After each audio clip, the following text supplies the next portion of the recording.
Alright, I've been Coin Chess and Juan here. It is Friday, October 29th, 2010. I'd like to do a part two of my video market recap just to make sure I hit all of the points and charts that I didn't get to in my last video here. And what you're looking at is a daily chart of the EEM, the ETF for the emerging markets here. And as I've noted several months ago, the emerging markets broke out of this multi-month symmetrical triangle here, and ever since they did, they've more or less taken the stairs up here. You can see there haven't been too many huge big green candles. Rather, it's just been like a nice, powerful, steady move higher here. Nothing, never really got out of order. And in fact, you can see how much space was between price and the rising 20-day moving average as a whole ride up. So over the past week and a half, let's say, I think this is the first time that the EEM has tested this 20-day moving average since the breakout. And ever since then, it's been coming to terms with this rising 20-day moving average. A little bit above it, a little bit below it.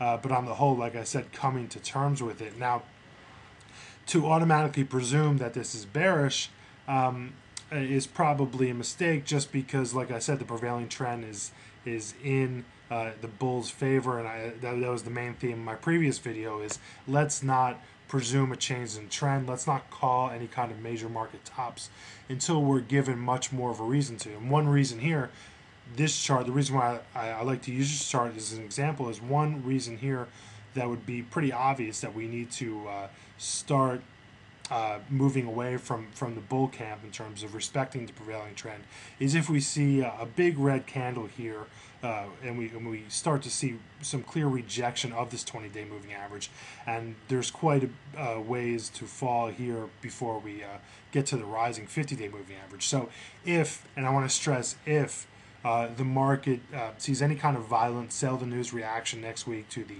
midterm elections or the Fed meeting or anything like that, you might want to look to the emerging markets as a possible short idea here. It's a high beta area, so like I said, I would not be apt to just kind of dabble in this. I wouldn't take that lightly. But if we do see some, and I'll be with you every day like I always am. So if the market changes, takes a turn for the worse for the bulls and goes back to the bear camp, I think this might be one place where you want to look for possibly a short opportunity. But then again, it just could easily resume the bullish uptrend here. So what you want to do, my point is that I don't want to sound like I'm wishy-washy. My point is that you want to see where the next break is after this consolidation along the 20-day moving average for the emerging markets. Now, the Russell 2000, now here you have a situation with the small caps where they've actually broken this steep uptrend denoted by these pink lines here. But like I said with the NASDAQ, to assume that this steep uptrend would continue, forever, is just unrealistic. It's a very steep angle of ascent. So instead, what we've had is for about 2 weeks now, is we've had this nice consolidation period above the rising 20-day moving average. And again, there's no real reason to assume that this means that we're at some kind of major market top.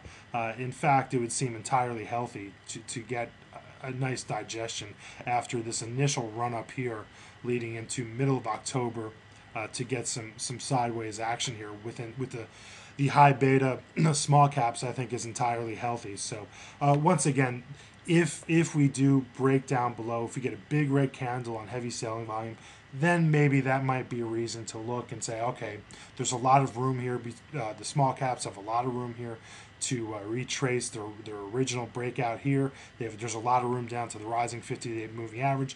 Maybe we could short that. But my point is that let's not jump the gun here, because if you do that, if you put on some shorts here, you're fighting the prevailing trend, and there's no real reason to presume yet that this is any kind of topping pattern until we get some confirmation to the downside.